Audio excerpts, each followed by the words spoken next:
So from the butler's pantry, we'll work our way backwards from the dinner table down to the kitchen. So we'll get down the stairs here.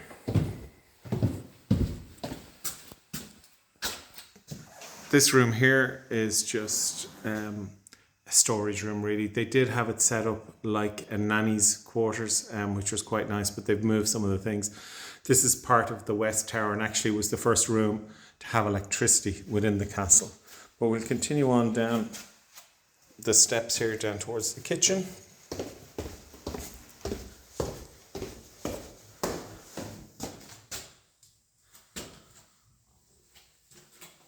And we can see it's getting darker as we go further downstairs. This is all the original flooring here.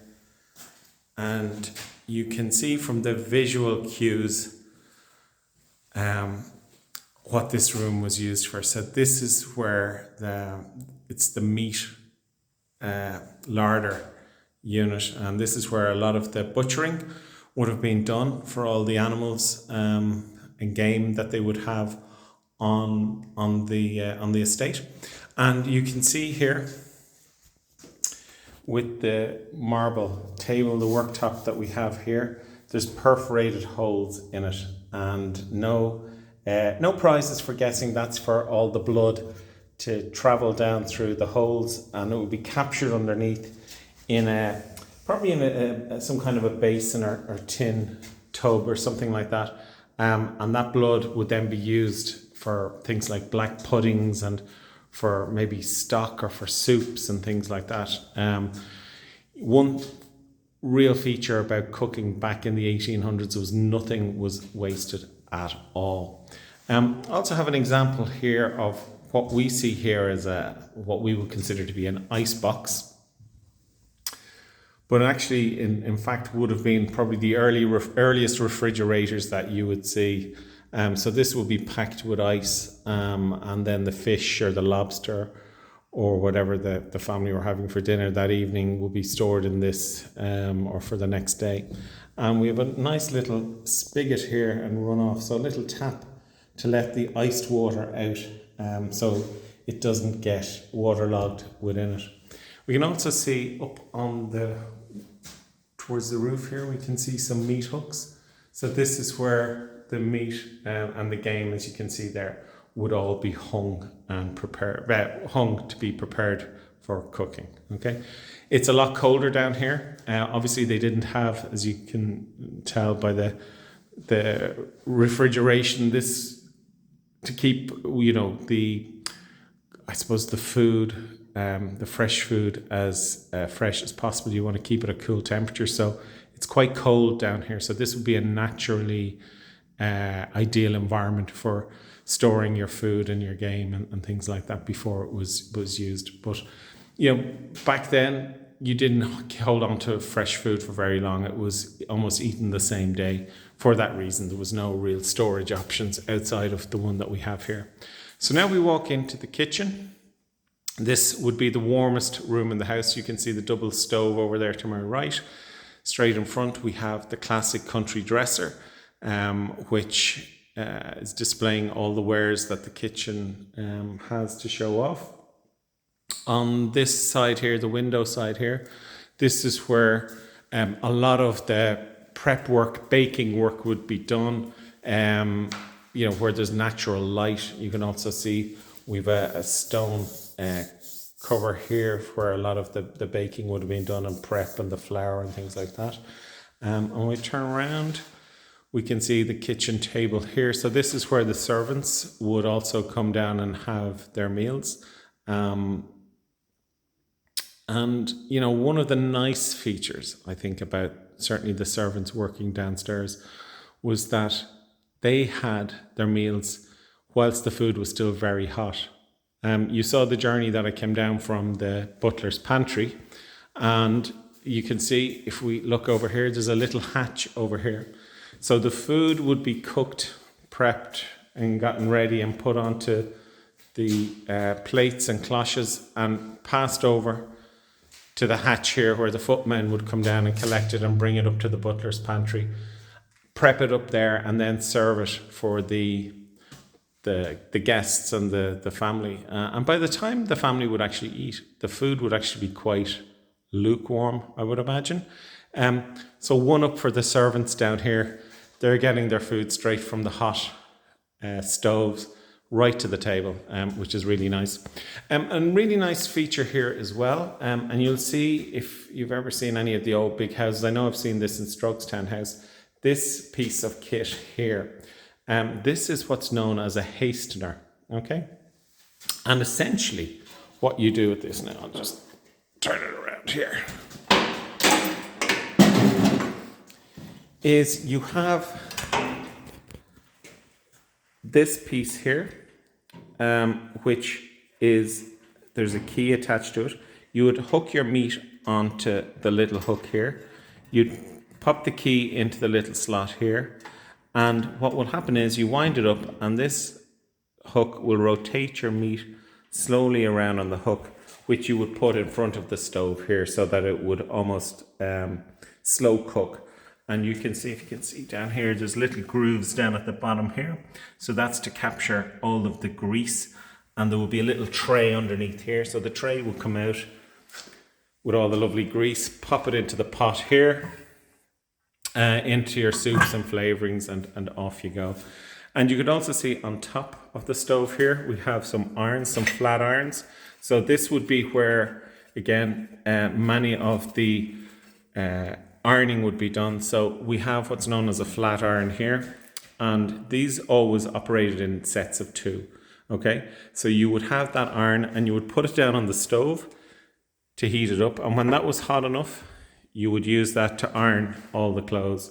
But you would need another one on the go ready, because the heat in these wouldn't be, it's not like an electricity plug where you plug it in and you can iron away for as long as you like. The heat will eventually dissipate. So you'd need another set to go with that. The stove itself is the original stove. This was put into the kitchen circa 1830s, 1840s. It's a double stove, and then we have a small spare or extra one on the side over here for additional cooking and baking. Okay, so we'll continue on this one right through to the scullery, and this is where all of the plates, the washing up would be done. You can see the low sink here. Again, this will be original feature stone sink here. I often get asked, why is the sink so low? And then I just point out, look at the size of these pots. And these pots are cast iron pots. If you were scrubbing these pots, you wouldn't want to have to lift them very high. So the fact that they're low on the ground meant it was a lot easier to wash them and scrub them and move them around. Also, this is the room where the youngest servants in the house would start their career, if you like, in the big house in service. It would be in the scullery, and that's where often you would find sons and daughters of other servants at the house. They would get their children in from the ages of 12 to start working in here and secure a place. So, it was a pretty tough start to their working career.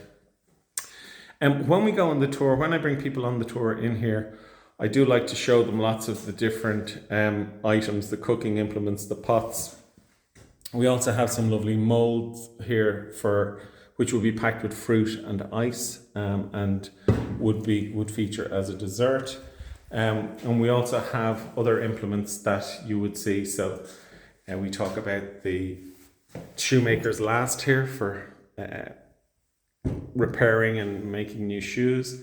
This is one that many people, particularly non-Irish people, would have said, I've never seen this, and they've no idea what this is. And as I'm sure you know, this is an old Victorian hot water bottle. So you would literally pop the hot water in here, wrap it in a sheet and bring it up to the guest's bedroom, and they can keep their beds and feet warm in the cold winters that we have here. Now we'll just walk down from the scullery, and this brings us back out towards the stairs up to go return upstairs. But as we go along here, there's photographs on the wall of former employees, and there's clues to what they do. In this instance, no prizes for guessing. These were the milkmaids, and if you can see by the size of their arms, these were ladies that you absolutely would not want to get into an arm wrestling contest with. So there's the going to the hunt, the hounds, the nanny with the families, the gardeners, and then we've the outdoor workmen here as well. Okay, and then we'll return back upstairs.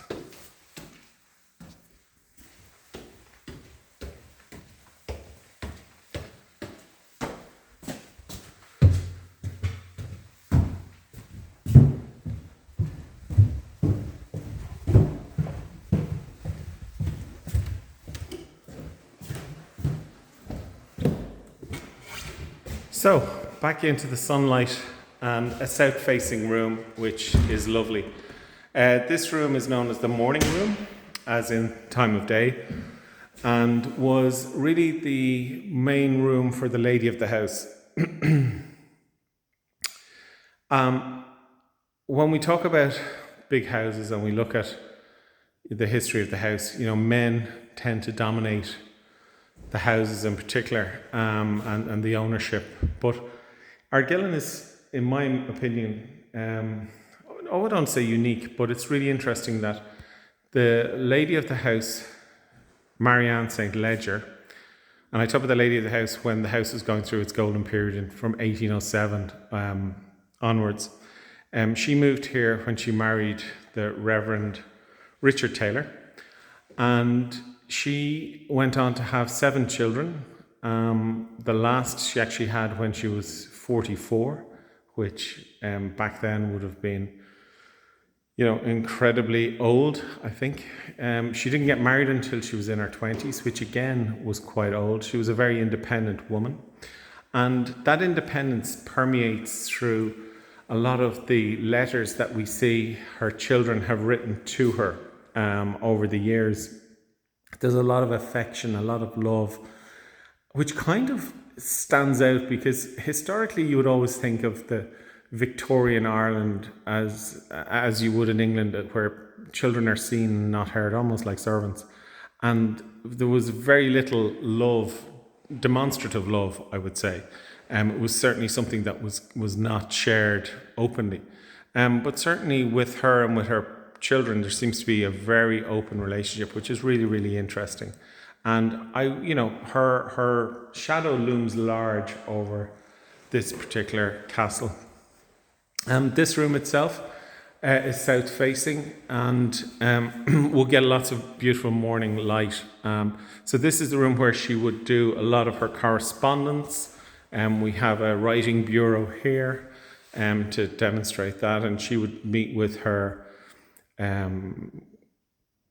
chief housekeepers and cooks and plan the events of and the menus for the week and things like that in this particular room.